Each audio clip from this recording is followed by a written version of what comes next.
বীর পুরুষ রবীন্দ্রনাথ ঠাকুর। মনে করো যেন বিদেশ ঘুরে মাকে নিয়ে যাচ্ছি অনেক দূরে। তুমি যাচ্ছ পালকিতে মাছরে, দরজা দুটো একটুকু ফাঁক করে। আমি যাচ্ছি রাঙা ঘোড়ার পরে, গিয়ে তোমার পাশাপাশি। রাস্তা থেকে ঘোড়ার খুঁড়ে খুঁড়ে রাঙা ধুলোয় মেঘ মুড়ে আসে। সন্ধে হলো, সূর্য নামে বাটে, যেন চূড়া দিঘির মাঠে। ধু ধু করে জেরিক পানা চায়, কোনোখানে জনমানব নাই। তুমি যেন আপন মনে তাই ভয় পেয়েছ, ভাবছ এই কথা। আমি বলছি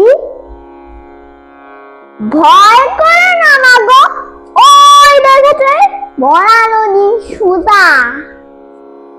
চোর কাটাতে মাঠ রয়েছে থেকে, মাঝখানে তো পথ গিয়েছে দেখে। গরু বাছুর নেই কোনো খানে, সন্ধে হতেই গেছে গায়ের বনে। আমরা কোথায় যাচ্ছি কে তা জানে, অন্ধকারে দেখা যায় না ভালো। তুমি যেন বললে আমায় দেখে দিঘির ধারে ওই যে কিসের আলো। এমন সময় ওই যে কারা আসতেছে ডাকছে রে।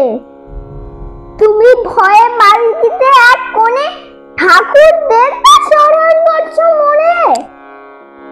বেয়ারাগুলো পাশের কাটা বনে পালকি ছেড়ে কাঁপছে থরো থরো। আমি যেন তোমায় বলছি দেখে আমি আছি, ভয় যেন মা করো।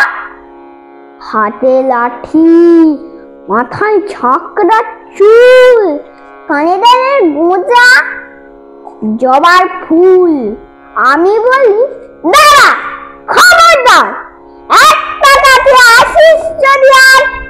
এই যে দেখ আমার তলোয়ার, টুকরো করে আমাদের ছেড়ে।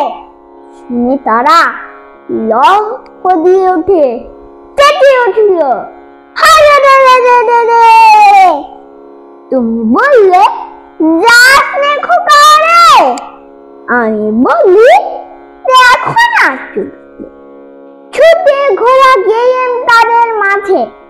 হাই তলোয়ার ঝনঝনিয়ে বাজে, কি ভয়ানক লড়াই হয়ে মাঝে। শুনে তোমার গায়ে দেবে কাঁটা, কত লোক যে পালিয়ে গেল ভয়ে। কত লোকের মাথা পড়লো কাঁটা, এত লোকের সঙ্গে লড়াই করে ভাবছ খোকা গেল বুঝি মরে। আমি তখন রক্ত মেখে ঘেমে বলছি এসে লড়াই গেছে। তুমি শুনে পালকি থেকে নেমে চুমুকে নিচ্ছ মায় করে, বলছো ভাগী খোকার সঙ্গে ছিল, কি দুর্দশায় হতো তা না হলে। রোজ কত কি ঘটে যাহা তাহা, এমন যেন সত্যি হয় না হা। ঠিক যেন এক গল্প হতো, তবে শুনতো যারা অবাক হতো সবে। দাদা ভাইটা কেমন করে হবে, খোকার গায়ে এত কি জোর আছে। পাড়ার লোকে বলতো সবাই শুনে, ভাগ্যি খোকা ছিল মায়ের কাছে। ধন্যবাদ।